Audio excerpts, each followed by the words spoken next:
The information presented in this video comes from the Mortal Kombat Encyclopedia prototype I received. For more videos that uses information from the encyclopedia, be sure to give this video a big thumbs up. For more information on how to help the encyclopedia get made for all MK fans, check the description below. Hey, welcome MK community, it's been a while.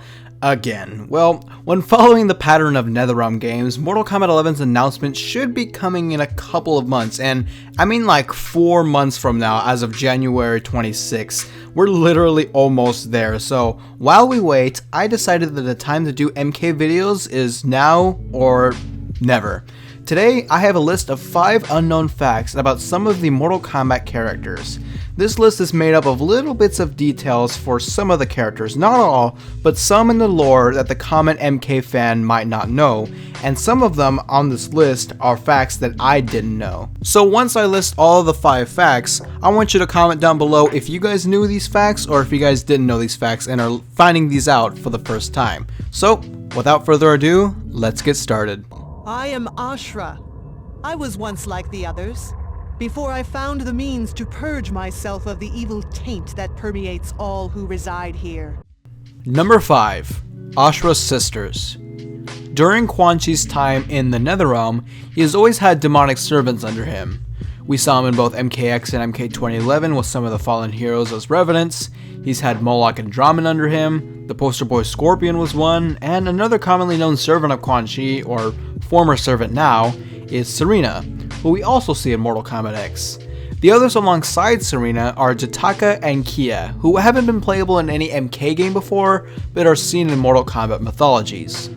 However, long before these 3, Ashra was pretty much in the same role as Serena was, and that was being a servant of Quan Chi, along with other different servants.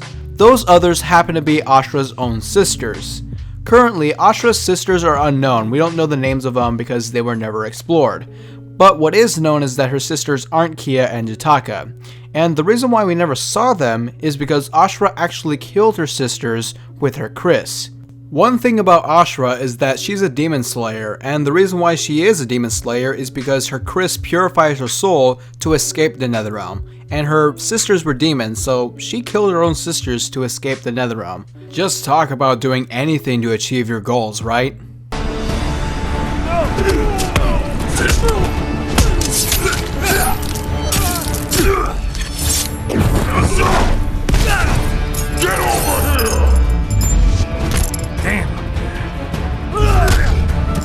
Number 4.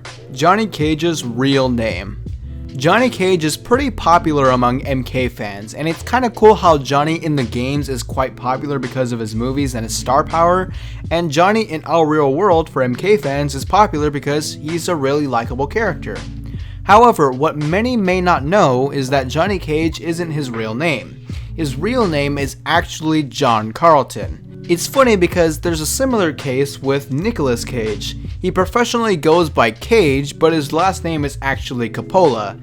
And again, Johnny Cage is actually John Carlton. It would be quite odd if his name in the game was John Carlton because it just doesn't capture what Johnny Cage does, which is the cool factor that he already embodies.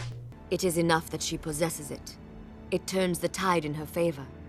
The Emperor grows desperate, and those caught in the middle pay the price. Number 3. Li Mei's attraction to Onaga. During Mortal Kombat Deadly Alliance, while Quan Chi and Shang Tsung were collecting souls to transfer into the Dragon King's army, Li Mei's soul was the last one needed to complete the army. As Li Mei's soul was being transferred, Boraicho rescued her and took her away.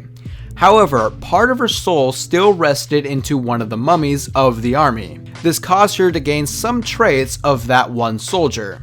During Deception, her and Boraicho joined Shujinko to face Onaga. As they drew closer to him, Li Mei found this unusual attraction toward Onaga. This was mainly due to part of her soul partially being within a soldier of Onaga's army. And when I mean attraction, I mean love.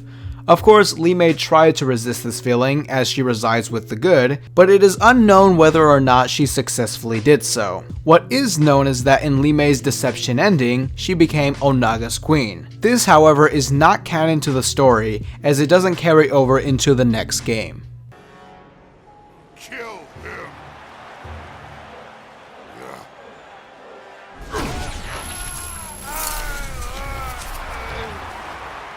Katana! You will join me. Number 2. Shao Kahn and Raiden's similarities. Long before Shao Kahn became the Emperor of Outworld, as we know him now, he served under Onaga. During this time as Onaga's right-hand man, Shao Kahn was the protector god of Outworld. This sounds pretty familiar to Raiden's role in Earthrealm, right? Well, that's because Shao Kahn is a god and the protector of Outworld. Each realm has a protector god or gods, in which we know Raiden and Fujin are currently Earthrealm's protectors, and for Outworld, the only known protector god is Shao Kahn. Though it may not seem like it, Shao Kahn's species is, well, a god. Which, by the way, answers my questions on things I never want answered in the MK lore. I did a video on that if you want to check it out. Do not go through that portal. Raiden, you look different. But I'm glad you're here.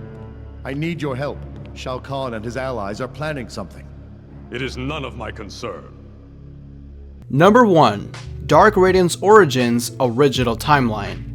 We all remember that iconic Deception intro. Raiden, Shang Tsung, and Quan Chi joined together to stop Onaga from taking Shinnok's amulet, and at the end of the intro, Raiden basically released a godly nuke to try and obliterate Onaga. As a result, he killed Shang Tsung and Quan Chi along with himself, but we all know that didn't stop him from coming back as Dark Raiden. But how did he go from Light Raiden to Dark Raiden? It isn't really flat out said from Raiden himself in any of the conquest modes after Deadly Alliance. However, there is an answer to this. When gods die, specifically in Raiden's case, he was to be reformed with the godly energy in Earthrealm after his death. But during the process of the energy reformation, the evil essence or energy of Shang Tsung and Quan Chi merged with Raiden's energy, resulting in him looking the way he does in Deception as Dark Raiden. It is clear in the story that he still resides with Earthrealm and is still the protector of the realm, but the difference here is that ever since he returned, he contained the ruthlessness of Shao Kahn, taking things to a more extreme level, such as actually working with Shao Kahn and the enemies in Armageddon, and creating zombie Liu Kang in Deception. Raiden is now dark in this new timeline, and it is implied that he will also take extreme measures that would seem pretty evil. It makes me really excited to see what kind of extreme measures he will take in MK11, which could essentially be the main theme about the story. Thank you so much for watching this video. Talking about the Mortal Kombat lore gives me life, and I really do enjoy educating new MK fans about the amazing lore behind Mortal Kombat. And it's even better when we as a community talk about it together because conversations can go on for days, especially with me. Please be sure to show your support on this video. If you'd like to see more of these videos and you want to check out others that I have made, I'll leave some on the YouTube cards and the description. Anyways, I'll see you guys next time.